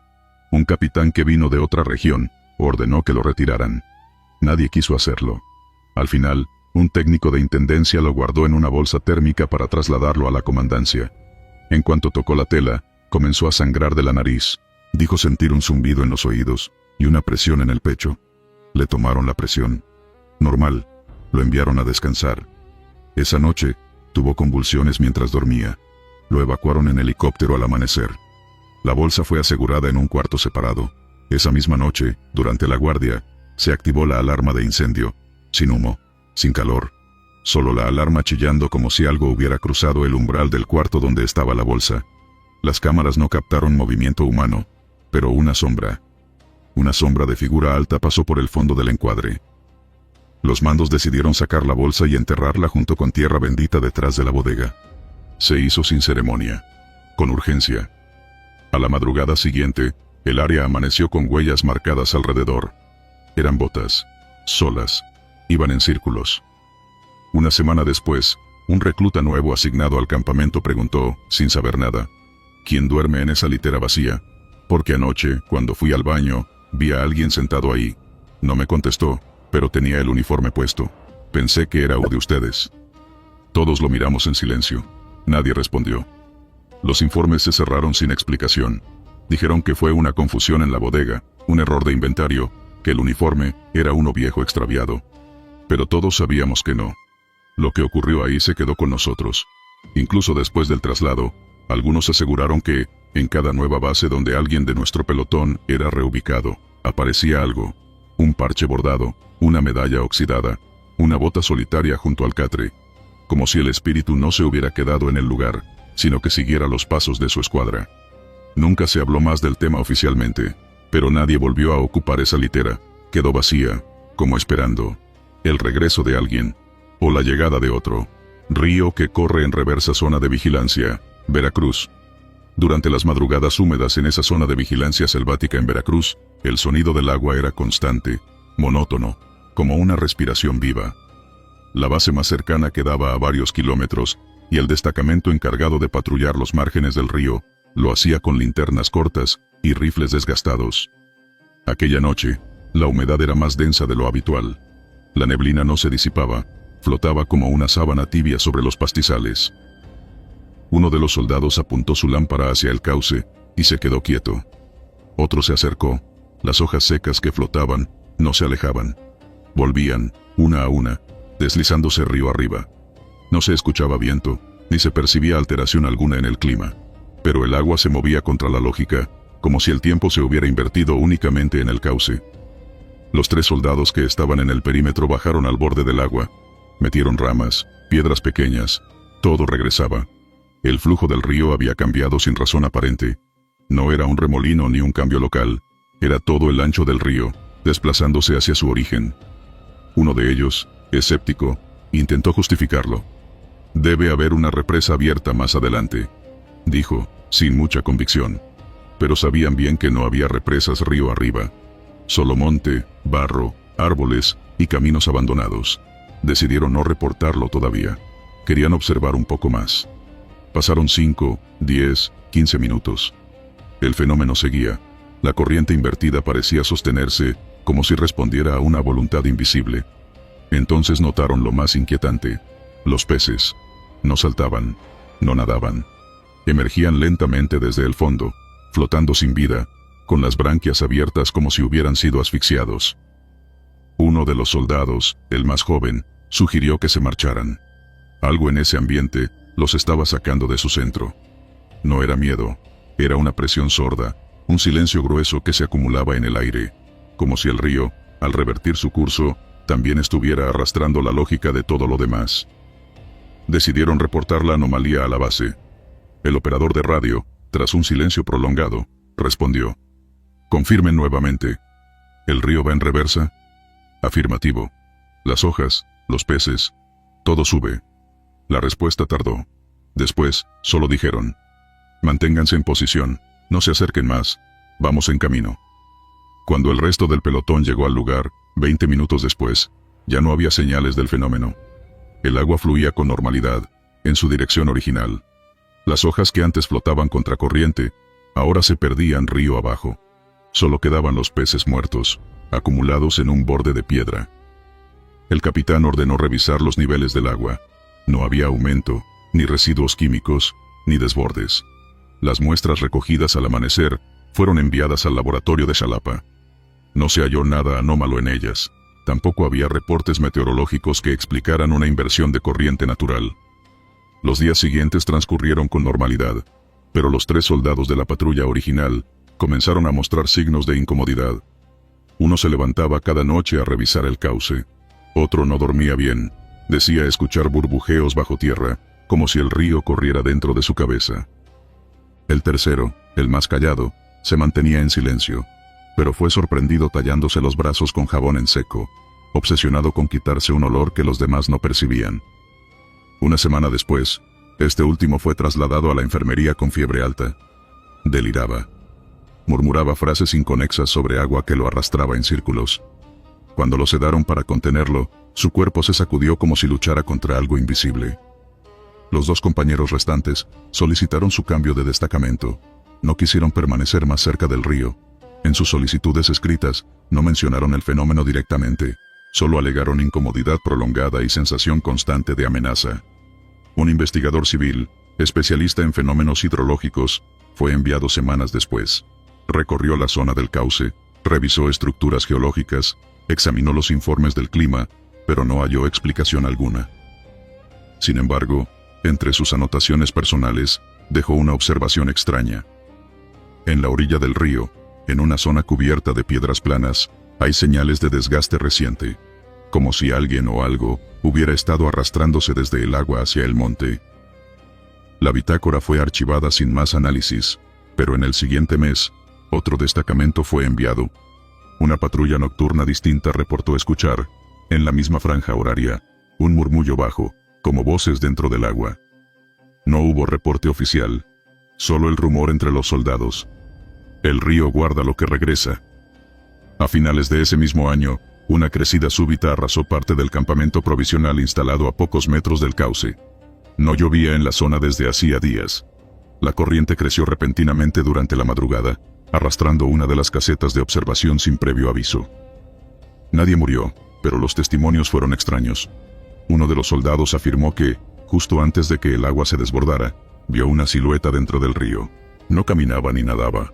Flotaba erguida, al revés, con los pies hacia arriba. Nunca se encontró registro de movimientos sísmicos o anomalías hidráulicas que justificaran lo ocurrido. Se habló de cerrar la base temporal, pero fue decisión del mando trasladar solo el puesto de vigilancia principal a una cota más alta. Los lugareños, cuando se les preguntó por el río, se limitaron a decir que esa zona no debía vigilarse de noche. Un anciano, al escuchar la descripción del fenómeno, comentó que su abuelo ya hablaba de aquel lugar como el espejo del agua, y que cuando el río cambiaba, no era el mundo el que se volteaba, sino el tiempo mismo. El río, desde entonces, ha fluido con normalidad, al menos en apariencia, pero los peces siguen apareciendo muertos de vez en cuando, siempre flotando hacia donde no deberían. El destacamento fue cambiado por completo al año siguiente. Los nuevos elementos no tienen conocimiento oficial de lo ocurrido, pero entre los documentos del archivo, una nota sin firma quedó registrada al final del expediente. El flujo regresará. Cuando lo haga, no mirar directamente. Nada más fue escrito. El río guarda silencio. Pero en ciertas madrugadas, si uno escucha con atención, puede jurar que el murmullo del agua no viene de la corriente, sino de algo más que se desliza bajo ella, subiendo, siempre subiendo. Foto. Que nunca se tomó barraca temporal, Sonora. El calor seco del desierto se colaba por las rendijas de la tienda militar. Eran días de patrullaje en una zona remota al norte de Sonora, en plena vigilancia fronteriza. Las condiciones eran precarias, sin electricidad estable, sin señal, sin contacto con la base más cercana. Cada escuadra armaba su campamento en puntos distintos, alternando turnos de guardia bajo un cielo estrellado, y un silencio que pesaba como plomo. Aquel turno le tocaba descansar solo. Su tienda era una pequeña barraca individual de lona reforzada, montada a unos metros de las demás. Aseguró bien las cremalleras, se quitó las botas y se recostó sobre el colchón inflable. Afuera, un compañero hacía guardia con una lámpara de mano. Nada inusual, ningún ruido más allá del viento ligero arrastrando la arena. A la mañana siguiente, al revisar su mochila buscando una libreta, encontró algo que no había visto antes. Una hoja fotográfica. Papel brillante, tamaño estándar, ligeramente curvado por la humedad de la noche. La imagen era clara, nítida. Mostraba su rostro dormido, con la boca entreabierta, en completa oscuridad, iluminado apenas por la linterna colgada en el techo de la tienda. El ángulo provenía desde el interior, como si alguien se hubiera agachado justo frente a él para captarlo dormido. Reconocía su camiseta, la posición exacta de su brazo, incluso el detalle de un rasguño reciente en la mejilla. El impacto lo dejó sin palabras, se levantó con la fotografía en la mano, y fue directo con el resto del grupo, mostrando la imagen. Algunos pensaron que era una broma, otros se mostraron incómodos. Nadie más tenía cámaras. No había celulares activos. No se permitía llevar dispositivos personales en esa misión. Revisaron todas las mochilas, descartaron drones, cámaras ocultas, incluso cualquier posibilidad de que fuera una imagen impresa antes de la salida. Todo apuntaba a un hecho imposible. Volvió a revisar su tienda. No había marcas en la lona, ni pisadas en la tierra alrededor. El guardia que había estado de turno, juró no haberse alejado de su puesto. El cabo encargado pidió que se guardara la fotografía como evidencia, pero al intentar tomarle una foto digital con un equipo del campamento, el archivo resultante salía en negro. Solo podía verse físicamente. Escanearla también resultó inútil. El papel pasaba, pero el escáner no registraba ninguna imagen, como si el contenido estuviera anulado digitalmente. Esa misma noche, se ordenó que ningún soldado durmiera solo, pero él insistió en quedarse en su tienda, aferrado a una mezcla de desafío y curiosidad. Puso su linterna apuntando al interior, y durmió con su arma junto a la pierna. Despertó pasadas las 3 de la madrugada, con la piel erizada y una sensación pegajosa en la frente. Al encender la linterna, notó que su tienda estaba cerrada como la había dejado, pero una leve brisa se sentía dentro. Revisó su mochila por instinto. Otra fotografía. La misma postura, misma ropa, pero esta vez con los ojos apenas entreabiertos, como si estuviera despertando al momento de ser captado. Salió agitado y fue directo con el oficial al mando. Esta vez no hubo escepticismo. El rostro le había cambiado por completo. Ordenó evacuar el punto y reubicar la base temporal a una colina más alejada. La fotografía fue guardada en una bolsa térmica y sellada. Mientras preparaban todo, otro soldado, el que dormía en la tienda contigua, reportó haber sentido una respiración pesada junto a su oído en la madrugada, aunque no vio a nadie. Una broma, pensaron algunos. Pero ya nadie reía. La reubicación se completó antes del amanecer. El terreno elevado ofrecía más visibilidad. Aún así, las siguientes noches, varios soldados comenzaron a reportar despertares súbitos, sueños en los que veían una figura agachada dentro de sus tiendas. No hablaba, solo observaba. Siempre en silencio. Las fotografías continuaron. Una por noche. Siempre impresas, siempre sin explicación. En todas, el sujeto aparecía dormido, desde ángulos que sugerían cercanía. Algunos soldados comenzaron a perder el sueño, rehusándose a cerrar los ojos. La tensión subía. Uno de ellos fue encontrado al amanecer sentado fuera de su tienda, con los párpados forzados abiertos con cinta adhesiva y las pupilas dilatadas. Decía haber visto a algo dentro de la tienda, algo que no necesitaba cámara para capturar el momento, algo que registraba con su presencia. El comando central ordenó suspender la misión. Un helicóptero llegó a los 3 días para evacuar al grupo.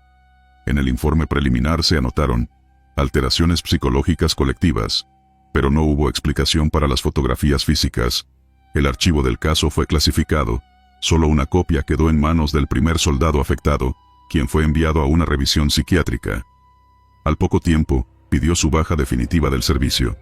Contó después, en una grabación confidencial, que semanas después de regresar a su casa, comenzó a encontrar nuevas fotografías bajo la puerta. Siempre en blanco y negro, siempre de él, dormido. La última que recibió, antes de desaparecer sin dejar rastro, mostraba algo más. Una silueta oscura agazapada a su lado, sosteniendo con una mano una cámara que no parecía humana. La figura estaba borrosa, pero su sombra se extendía hasta la pared opuesta, como si no siguiera las leyes de la luz. Nadie volvió a acampar en esa zona del desierto. La barraca original fue desmantelada, pero las coordenadas permanecen bloqueadas en los mapas satelitales internos. Y aunque el caso no figura en ningún expediente oficial abierto, las copias impresas de esas imágenes aún circulan entre algunos elementos retirados del ejército. Dicen que si alguna noche, tras haber dormido solo, encuentras una fotografía que no recuerdas haber tomado, es mejor no mirar la siguiente. Porque si hay una tercera, esa podría ser la última que alguien vea de ti. Mano que asoma del espejo. Baños de tropa, Baja California. En el cuartel instalado temporalmente en una zona desértica de Baja California, varios soldados empezaron a notar cambios sutiles en el baño común. Todo comenzó con detalles insignificantes. El espejo empañado tardaba demasiado en evaporar la humedad, aún en plena tarde bajo el sol abrasador. Algunos pensaban que era el mal estado de las instalaciones, otros preferían no comentar nada. Uno de los primeros en hablar fue un cabo joven, callado, de costumbres solitarias. Comentó en voz baja que por las noches, al lavarse los dientes, veía algo moverse en el espejo. No su reflejo, ni sombras, sino lo que parecía ser una mano, apoyada contra el otro lado del vidrio, con los dedos extendidos y los nudillos marcados. Aseguró que no era imaginación. No quería contarlo en voz alta por miedo a que lo tacharan de loco. Pero la sensación era tan real, que dejó de usar ese baño después de las 9 de la noche. Días después, otro compañero entró al baño tras un entrenamiento nocturno. A esa hora, los pasillos estaban vacíos, el resto de la tropa dormía. Se encendían automáticamente las luces al abrir la puerta, y ahí estaba. El gran espejo rectangular encima de los lavabos, el mismo desde hacía años. Se inclinó a lavarse el rostro, y cuando alzó la vista, vio una marca de mano impresa del lado interior del vidrio.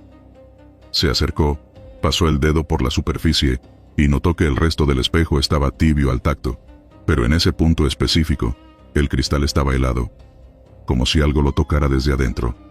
La tensión fue creciendo entre los que usaban ese baño. Uno de ellos afirmó que mientras orinaba, escuchó cómo el grifo del lavabo se abría solo. Al voltear, el chorro de agua fluía sin nadie presente. Cerró la llave, pero segundos después, el grifo de al lado comenzó a gotear con fuerza. Miró al espejo con aprensión. No vio su reflejo. Vio otra figura, oscura, más alta que él, con el rostro cubierto por algo borroso. Al parpadear, la imagen se desvaneció. Una madrugada en que el generador de luz falló por mantenimiento, uno de los reclutas se atrevió a entrar con linterna. Iba decidido a demostrar que todos eran cuentos. Grabó con su celular mientras recorría el baño. Nada anormal al principio, pero al enfocar el espejo, su linterna comenzó a parpadear. En la pantalla, la imagen parecía tener un retardo leve. Él se movía, y el reflejo tardaba medio segundo en reaccionar. Siguió grabando, burlándose, hasta que una mano apareció en el centro del espejo. No era la suya, no imitaba su movimiento. Era una mano huesuda, con los dedos largos, colocada como empujando desde el otro lado. Dio un paso atrás, se le cayó el celular al suelo. Salió corriendo. El video se borró solo. Nadie pudo recuperarlo. A partir de entonces, casi todos los soldados comenzaron a evitar ese baño durante la noche. Algunos se trasladaban al baño del otro pabellón, más alejado.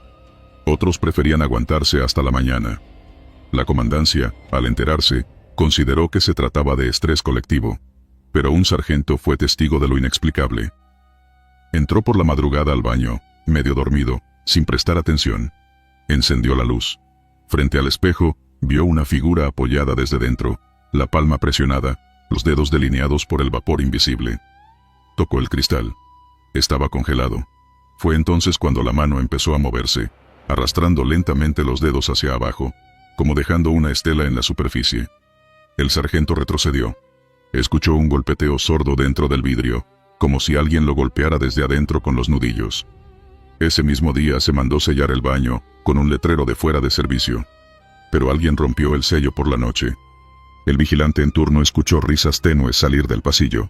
Fue a revisar y encontró el baño con la luz encendida.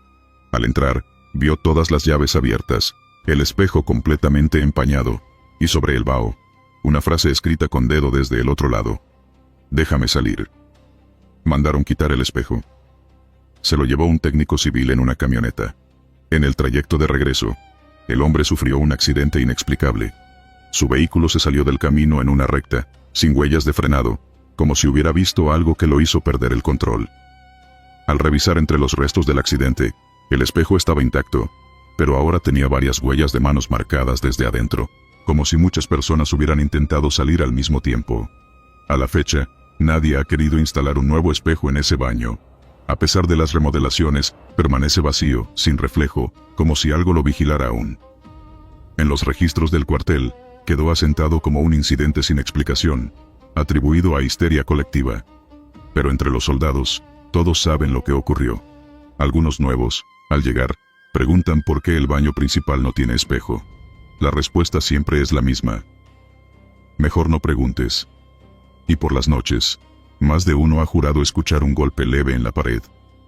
Como un toque de dedos, desde el otro lado del vidrio, que ya no está. Grabación que nadie hizo. Torre de comunicación, Tabasco. La torre estaba ubicada en una zona de difícil acceso entre pantanos y caminos improvisados por maquinaria pesada. Era una estructura metálica sencilla, con una caseta adjunta que albergaba el equipo de monitoreo y transmisión. No era un lugar transitado, ni mucho menos cómodo. La humedad se colaba por todos los rincones, y el zumbido constante del generador formaba parte del silencio. La grabación fue descubierta por accidente durante un chequeo rutinario. Uno de los operadores, encargado de revisar los archivos de audio del sistema de vigilancia, notó un archivo sin etiqueta, sin hora ni fecha de creación, registrado simplemente como Audio 000. No tenía por qué estar ahí. El sistema graba automáticamente solo cuando detecta sonidos externos fuertes, como voces, pasos o alteraciones inusuales cerca de la torre. Decidió reproducirlo sin mucho interés. Pero en cuanto empezó a escucharlo, llamó al supervisor. Lo primero que se oía era una especie de viento, luego, una voz ronca, envejecida, que hablaba con una cadencia pausada pero firme, como recitando algo. No parecía una lengua conocida. A primera vista, se pensó que podía tratarse de tzotzil, o quizás maya yucateco. Sin embargo, la sonoridad era distinta. Un lingüista del estado, consultado días después, confirmó lo más inquietante. Se trataba de náhuatl arcaico, una variante muy antigua, no usada desde tiempos prehispánicos. Durante más de 3 minutos, la voz repetía lo mismo, con pequeñas variaciones. Las frases giraban en torno a ideas de castigo, fuego purificador, regreso de los antiguos y venganza de los olvidados. Se mencionaban elementos naturales como el agua estancada, las raíces podridas y la sangre de los hombres que pisaron la tierra sagrada sin permiso. En la transcripción parcial que se logró hacer, una frase se repetía 4 veces, como un coro. Cuicatl tletl, Cuicatl miquistli, Cuicatl tlactoli. Canto de fuego, canto de muerte, canto de palabra. Ningún soldado en la base tenía conocimientos de náhuatl. Ningún dispositivo había sido reportado como activado en esos días. El sistema de grabación tenía protección contra ediciones externas. Aun si alguien hubiera querido insertar un archivo manualmente, habría dejado rastros en los registros, pero no lo sabía. La noche en que se detectó la grabación, no hubo reportes de actividad anormal en la zona. Sin embargo, uno de los soldados encargados de la vigilancia nocturna mencionó que, alrededor de las 3 de la madrugada, escuchó un sonido extraño proveniente del exterior. No eran pasos ni animales. Dijo que fue como un coro ahogado, como si varias personas cantaran muy lejos pero dentro del mismo viento. No pensó mucho en ello, hasta que se enteró de la grabación. Intentaron obtener video correspondiente al momento del audio, pero en las cámaras no había nada, solo negrura, la silueta de la torre recortada por una luna parcial, y en un punto, una pequeña vibración. Durante exactamente 3 minutos con 22 segundos, la imagen del entorno parecía parpadear levemente, como si el lente captara ondas de calor o distorsión. Luego, todo volvía a la normalidad. Una segunda revisión al audio reveló un eco debajo de la voz principal, una especie de murmullo que solo se percibía al ralentizar el sonido. Era un susurro entrecortado, casi imperceptible, pero los técnicos notaron que respondía a las frases del hablante principal, como si alguien más repitiera sus palabras en tono más bajo, o como si el mismo hablante tuviera 2 bocas, una encima de otra, diciendo lo mismo con diferente intención. Los incidentes comenzaron a surgir días después. Uno de los operadores encargados de monitoreo comenzó a tener episodios de sonambulismo. Se le encontró caminando hacia la torre por la madrugada, con los ojos cerrados y los pies llenos de lodo.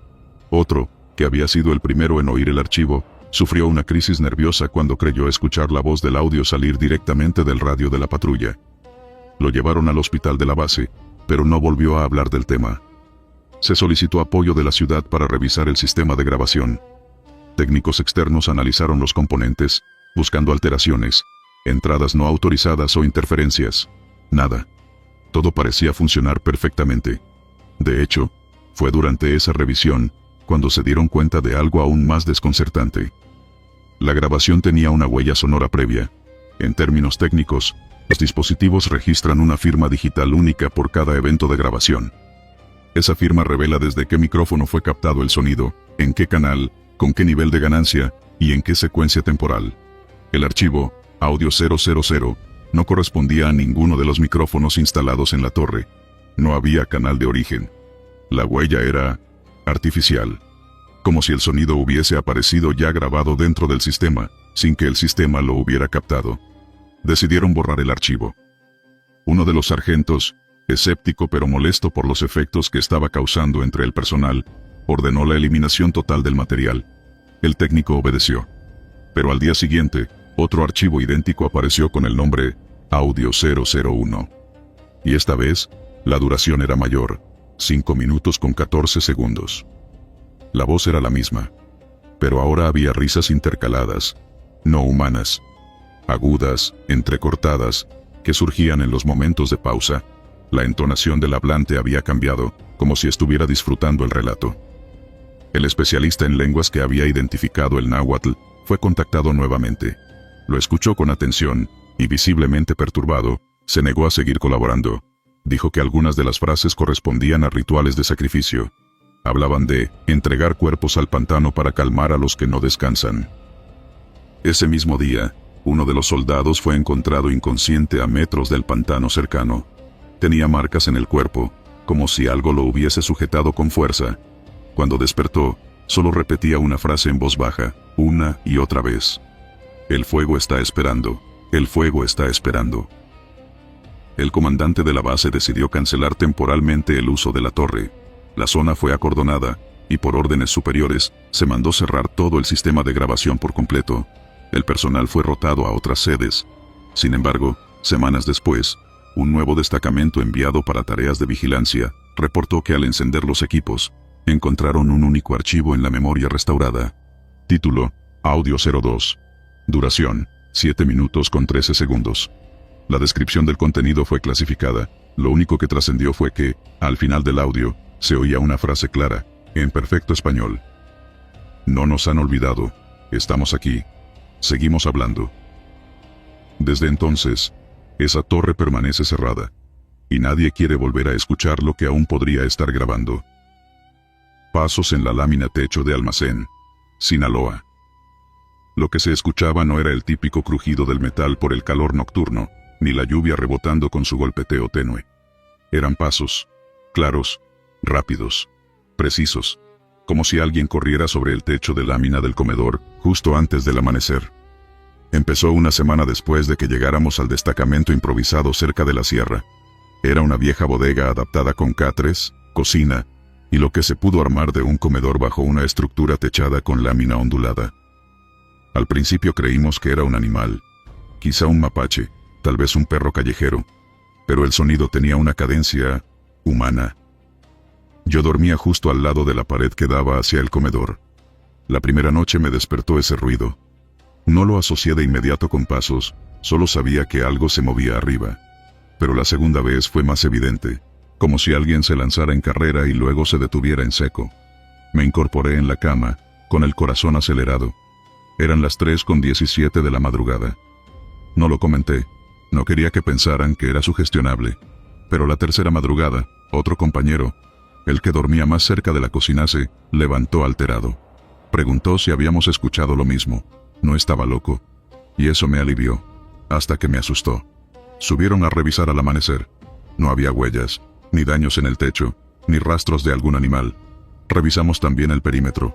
Nadie pudo haber subido sin hacer ruido por las escaleras metálicas, ni dejar marcas en la tierra húmeda que rodeaba el lugar. El silencio se instaló en todos nosotros. Fingimos que no pasaba nada. Esa noche, nadie dijo nada, pero varios dejamos nuestras botas listas al pie de la cama, por si había que salir corriendo. La cuarta madrugada fue más fuerte, ya no eran pasos dispersos, parecía que alguien corría de lado a lado sobre la lámina, y no era un trote ligero, era un golpeteo ensordecedor, como si alguien enorme, con botas pesadas, estuviera corriendo descalzo a toda velocidad. El sonido vibraba en las paredes, y nos helaba la sangre. Nadie se atrevió a salir. Solo mirábamos hacia arriba, paralizados. Cuando amaneció, subimos otra vez. No había nada. Pero uno de los soldados encontró algo en la orilla del techo. Una marca. No era una huella convencional. Era como si el metal hubiera sido presionado con fuerza desde arriba, formando una hendidura curva. 3 dedos largos, delgados, separados, como garras. No correspondía a ninguna especie local. Esa noche, al intentar dormir, uno de nosotros colocó una grabadora en la mesa del comedor. Era antigua, de casete. Solo quería registrar el sonido. No esperábamos imágenes ni nada más, solo comprobar que no era una alucinación colectiva. La mañana siguiente, al revisar la grabación, escuchamos los pasos. Claros, fuertes, inquietantes, pero también había algo más. Justo después de los pasos, cuando ya pensábamos que había terminado, se coló un sonido bajo, como un gemido distorsionado, largo, agudo, que no reconocíamos como humano ni animal. Era una mezcla entre lamento y risa. Esa fue la primera vez que alguien pidió ser reubicado. Un soldado raso que apenas llevaba 3 meses en servicio. Dijo que soñó con alguien parado sobre su cama, con los pies goteando agua. No sabíamos qué relación tenía eso con los pasos, pero lo tomamos como otra señal. La siguiente madrugada fue peor. Esta vez los pasos se detuvieron justo sobre el centro del techo, y no se movieron. Solo permanecieron ahí, como si lo que fuera que los producía se hubiese sentado o agachado. Lo más aterrador fue que se escuchaban leves golpecitos, como si arañaran el techo con algo metálico. Ya no queríamos mirar hacia arriba. Algunos sacaban sus armas sin apuntar a nada. El aire se volvía denso, y el sudor se pegaba a la piel, aunque no hiciera calor. El comedor quedó vacío las noches siguientes, comíamos rápido y nos íbamos. Nadie quería estar ahí después del anochecer. Un día, alguien tuvo una idea temeraria. Subir a pasar la noche en el techo. Lo hicimos entre 3. Con linternas, armas, y una cuerda por si algo salía mal. Subimos y nos acomodamos en silencio, esperando que algo ocurriera. Pero esa noche no pasó nada. Ningún ruido, ningún movimiento. Pensamos que lo habíamos ahuyentado. Bajamos antes del amanecer, convencidos de que lo habíamos enfrentado. Pero esa misma tarde, encontramos un pájaro muerto sobre la mesa del comedor. Tenía las alas extendidas, los ojos abiertos, y el pico lleno de sangre seca. No había ventanas abiertas. Nadie lo vio entrar. A la siguiente madrugada, los pasos regresaron. Pero ya no solo eran pasos. Era el sonido de algo arrastrándose, primero rápido, luego lento, como si se deslizara sobre el techo, escamas raspando el metal. Luego vino un sonido que no puedo describir con palabras exactas. Era una mezcla entre respiración entrecortada y un zumbido que vibraba en el pecho. Uno de los soldados más jóvenes vomitó del miedo sin controlarse. A esas alturas, muchos ya no dormíamos. Pasábamos la noche en vela, vigilando, mirando los techos, evitando que el sonido nos quebrara. Pedimos al mando superior una revisión del lugar. Cuando llegaron, inspeccionaron la zona y declararon que no había nada fuera de lo común. Ni huellas, ni señales, ni interferencias. Se llevaron la grabadora para análisis. Nunca nos devolvieron el casete. Solo nos dijeron que no volvamos a usar ese equipo. El evento más aterrador ocurrió el penúltimo día antes de abandonar el lugar. Uno de los cocineros, un hombre tranquilo que siempre decía chistes, no apareció en la mañana. Pensamos que había ido al baño. Lo buscaron. Lo encontraron sobre el techo del comedor, tirado en posición fetal, con los ojos abiertos y completamente cubierto de escarcha. A pesar del calor, su piel estaba fría como hielo. No respiraba. Murió de un paro, dijeron, pero tenía algo más.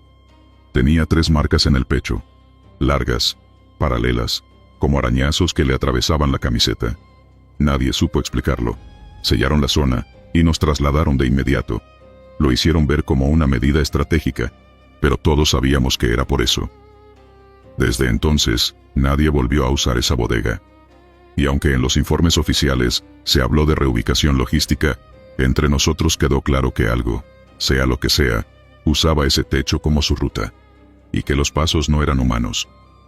Cada vez que escucho un golpe seco sobre lámina, me paralizo. No importa dónde esté. Ese sonido quedó marcado. Como una advertencia de que hay cosas que no caminaban sobre la tierra, sino arriba de nuestras cabezas, y cuando corrían, lo hacían sin que nadie pudiera alcanzarlas. Sombra, sin cuerpo. Torre de Vigilancia, Nayarit.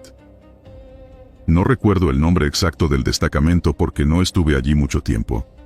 Era una rotación corta, apenas unas semanas de vigilancia en una zona boscosa al norte de Nayarit, cerca de un viejo camino estatal, donde pasaban muy pocos vehículos y aún menos personas a pie. Me asignaron a la torre principal, una estructura metálica elevada con reflectores que se activaban al anochecer. Teníamos visión privilegiada de la entrada al perímetro y de parte del camino que se internaba entre los árboles. Desde la primera noche, noté algo extraño. A las 3 en punto, casi como si fuera una rutina, una sombra cruzaba frente al reflector del lado este.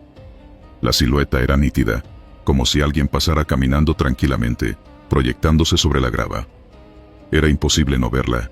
Tenía forma humana, se desplazaba a paso constante, pero cuando bajábamos a revisar, no había nadie. Ni huellas, ni movimiento alguno entre los matorrales. Pensamos que tal vez se trataba de algún animal que desde cierta altura generaba una proyección parecida, pero no coincidía con ninguna especie de la zona. Además, la sombra tenía una forma precisa, bípedo, de brazos alargados, cabeza erguida. La revisamos desde todos los ángulos. Una noche incluso nos turnamos para mirar desde 2 torres distintas y confirmar la trayectoria. Pasaba siempre por el mismo punto, siempre con el mismo ritmo. Uno de los compañeros, Rivera, decidió colocar una cámara de visión nocturna prestada del equipo de monitoreo. La instaló a la altura del reflector para tener registro exacto del momento. Lo revisamos al día siguiente y ahí estaba, la sombra cruzando el camino, pero sin ninguna figura que la generara. Solo la mancha oscura desplazándose de izquierda a derecha, en silencio absoluto. A partir de ese momento, el ambiente cambió. El silencio ya no era natural. Se volvió denso, como si algo estuviera esperando. Una noche, mientras observábamos desde la torre, sentimos un golpe seco contra la estructura metálica. El reflector titiló. Corrimos escaleras abajo, rodeamos la base con linternas, pero no había nada, solo huellas de nuestros propios pasos en la tierra mojada. Se pidió apoyo para instalar cámaras térmicas. Nos mandaron un equipo sencillo, portátil. Lo colocamos frente al camino, justo donde la sombra aparecía. Esa madrugada, todos esperábamos atentos. Cuando llegó la hora, la sombra cruzó nuevamente. Pero la cámara térmica no detectó ninguna fuente de calor. Nada. Ni un mínimo cambio de temperatura. La sombra existía, pero no había cuerpo que la produjera. El comandante del turno nos pidió que no habláramos de eso. Dijo que eran alucinaciones por falta de sueño. Pero todos la habíamos visto. No era una ilusión. Incluso los soldados nuevos, que no sabían nada, llegaban y preguntaban por la figura que cruza al fondo. Una madrugada particularmente fría, algo más ocurrió. Me encontraba solo en la torre, pues mi compañero bajó a calentar café. La sombra apareció, como siempre. Caminaba con calma. Pero al llegar al extremo derecho del reflector, se detuvo. No lo había hecho nunca. Me acerqué al borde de la torre para verla mejor. La sombra permanecía estática, como si me mirara. Mi corazón empezó a latir con fuerza. No podía apartar los ojos de ella. Y entonces, dio un paso hacia la luz. No hacia la sombra que proyectaba. Hacia el foco. La luz parpadeó, y la silueta comenzó a alargarse de forma antinatural. Los brazos se extendieron hasta casi tocar los árboles cercanos, como si fueran tentáculos oscuros buscando algo. Grité, y bajé corriendo por la escalera, trastabillando con los escalones. Cuando salí de la torre, no vi nada. La sombra se había desvanecido. A partir de esa noche, comenzaron las pesadillas. Varios compañeros reportaron sueños con figuras oscuras rondando sus camas. Algunos sentían frío extremo en los pies, como si algo invisible se metiera a los dormitorios por debajo de la puerta. Un soldado pidió cambio de zona tras asegurar que alguien lo observaba cada madrugada desde la ventana del baño. Rivera, el mismo que había colocado la cámara, fue quien peor la pasó. Comenzó a hablar dormido en lengua extraña. Uno de los sargentos, que era de ascendencia cora, dijo que algunas palabras eran antiguas, relacionadas con rituales de paso entre mundos. Nadie quiso indagar más. Solicitamos que cambiaran el reflector de sitio. Se hizo, pero la sombra simplemente ajustó su ruta para seguir proyectándose justo enfrente. Si lo movíamos 5 metros, la sombra aparecía 5 metros más allá. Siempre de la misma forma, siempre sin cuerpo. Una madrugada, mientras hacíamos la ronda, escuchamos pasos en el techo de la barraca. No eran animales, eran pasos lentos, pesados, que recorrían la lámina como si alguien caminara en círculos. Al salir con linternas, no encontramos rastro alguno. Pero al regresar al comedor notamos que nuestras sombras ya no se alineaban con nuestros cuerpos. Por segundos, parecían moverse con un leve retraso. Fue la última noche que pasé allí. Me reubicaron a otra zona tras una solicitud personal. No mencioné lo ocurrido, no tenía cómo explicarlo sin que sonara absurdo.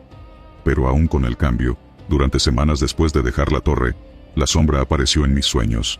En ellos, estaba de nuevo en la estructura, viendo la silueta caminar hacia mí, lenta pero inevitable. Me levantaba sudando, con una sola frase en la cabeza. No tiene cuerpo, pero sabe que lo miras. Hace poco contacté a uno de mis excompañeros de ese destacamento. Le pregunté por la torre. Me dijo que ya no se usa. Se cerró por fallas eléctricas. El reflector fue retirado y el acceso restringido. La sombra nunca volvió a aparecer. O eso dicen. Orden. Desde el radio apagado convoy, en Jalisco. Durante una movilización rutinaria en la Sierra Jalisciense, varios vehículos de transporte avanzaban en formación, manteniendo comunicación constante por radio. Era una operación nocturna, silenciosa, con las luces bajas y sin señales evidentes que delataran su paso. El terreno era hostil, con veredas estrechas, pendientes peligrosas y puntos ciegos que podían esconder amenazas. Eran cerca de las 2 de la mañana cuando sucedió. La camioneta de retaguardia, un vehículo con 3 elementos a bordo, recibió una transmisión. Era una voz clara, masculina, con tono firme y sin interferencias. Ordenaba un desvío inmediato hacia una ruta secundaria, señalando coordenadas específicas y mencionando que había riesgo al continuar por la vía principal. Cambio de rumbo inmediato. Giro a la izquierda en el próximo cruce. Riesgo alto en la ruta principal. Los soldados se miraron entre sí. El operador del radio, que iba al frente, frunció el ceño. Bajó la vista al panel, y se dio cuenta de que el equipo no estaba encendido. Ni siquiera tenía batería. Lo desconectaron antes de salir, precisamente para evitar emisiones que pudieran ser interceptadas. Pensaron que había sido una confusión. Tal vez alguien había encendido el aparato sin decirlo. El operador lo volvió a revisar. No había luces, no parpadeaba nada. Estaba completamente muerto. Uno de los soldados insistió.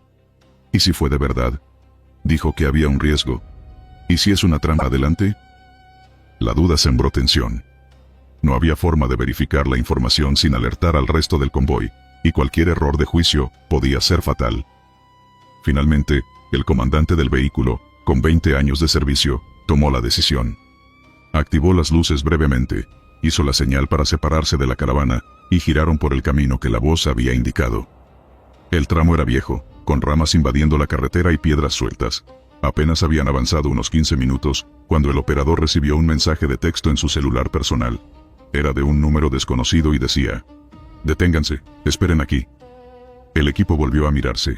Nadie había dado ese número, y no tenían señal desde hacía rato. El celular no mostraba barras de cobertura.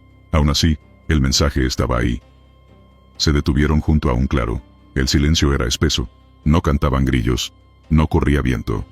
Solo el motor tibio marcaba el paso del tiempo. 20 minutos después, el radio de uno de los otros vehículos del convoy empezó a emitir estática, como si alguien tratara de comunicarse desde una frecuencia mal sintonizada. Nadie dijo nada. Y luego llegó el reporte. El convoy principal había sido emboscado unos kilómetros adelante. Explosivos improvisados y fuego cruzado. 3 vehículos dañados. 2 elementos heridos. De no haber cambiado de ruta, la camioneta se habría encontrado justo en medio del ataque. La noticia los dejó helados. El comandante sacó nuevamente el radio. Esta vez lo encendió de verdad. Nada. El equipo seguía sin energía. Al revisar, descubrieron que la batería estaba hinchada, con signos de corrosión. No podía haber emitido ninguna señal, mucho menos recibirla. Uno de los soldados sugirió que alguien, desde otro equipo o satélite, pudo haber interceptado una amenaza y les alertó por un canal especial. Pero ningún registro de audio quedó grabado. El radio no tenía memoria funcional, y el mensaje de texto que habían recibido desapareció esa misma noche. No quedó rastro en el historial, ni en la nube del teléfono. Días después, al rendir el informe, omitieron detalles. Solo mencionaron que desviaron por intuición, que algo les pareció sospechoso. No hablaron de voces sin fuente, ni de mensajes que llegaban sin señal. El comandante fue reservado. Sin embargo, en conversaciones privadas, comentó que reconoció la voz. Era de un sargento caído hacía años, en una operación similar, también en esa zona. Dijo que jamás lo olvidó porque fue él quien lo vio morir. La misma entonación, misma manera de dar coordenadas. Desde entonces, cada vez que patrullan esa región, los operadores revisan 2 veces sus radios. Algunos llevan grabadoras antiguas, por si vuelven a oír esa voz. Y aunque nadie lo dice en voz alta, todos saben que esa noche fueron salvados por algo, o alguien que no debía estar ahí. Un eco del pasado, una presencia que aún vela por sus compañeros, una voz que, desde un radio apagado, les dio la orden correcta en el momento exacto. En los años siguientes, otros equipos reportaron haber escuchado transmisiones extrañas en ese mismo punto. Voces familiares, frases fuera de contexto, llamadas que no deberían existir, incluso cuando no hay electricidad, incluso cuando no hay nadie más en la frecuencia. Ninguna de esas transmisiones pudo ser rastreada. Y aunque la mayoría se niega a hablar de ello oficialmente, entre soldados se comparte el rumor. Esa zona está marcada, protegida quizá, por aquellos que no lograron salir, pero que aún no han dejado el terreno. Así quedó registrado de manera informal, no como prueba, sino como advertencia, porque en ese tramo de Jalisco, incluso los radios apagados pueden hablar.